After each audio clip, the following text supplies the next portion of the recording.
Абай ауданында спорт күні мерекесі қарсаңында аудан орталығы Қарауыл ауылында спорттық іс-шара өтті. Іс-шара басында барлық қатысушылар дене қыздырып, гимнастикалық жаттығулар жасаса, кейіннен қашықтыққа жүгіруден жарысты. Спорттық іс-шараға белсене қатысқан мекемелер ұжымдары мен жеке қатысушылар арнайы мадақтамалар, медальдар және кубоктармен марапатталды.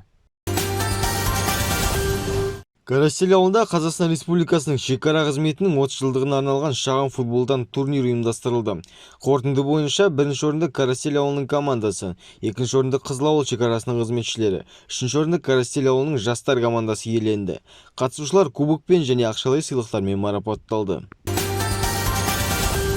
Көкпекті ауданында ат спорты клубын ашу жоспарлануда. Бұл жайлы аудан әкімі Ділдәбек Оразбаев өзінің әлеуметтік желідегі парақшасында хабарлады.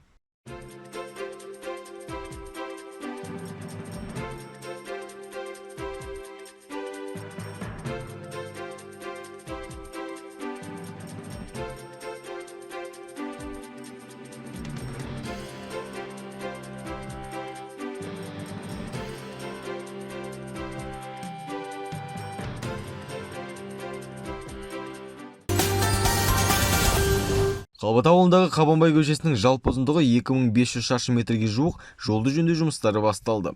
Жол жөндеу жұмыстарын жасап жатқан мердігер ұйым Жарма тас жолы жауапкершілігі шектеулі серіктестігі. Барлық жоспарланған жұмыстар аяқталғаннан кейін осы бағытта автокөліктердің жүруі айтарлықтай жеңілдейді деп күтілуде.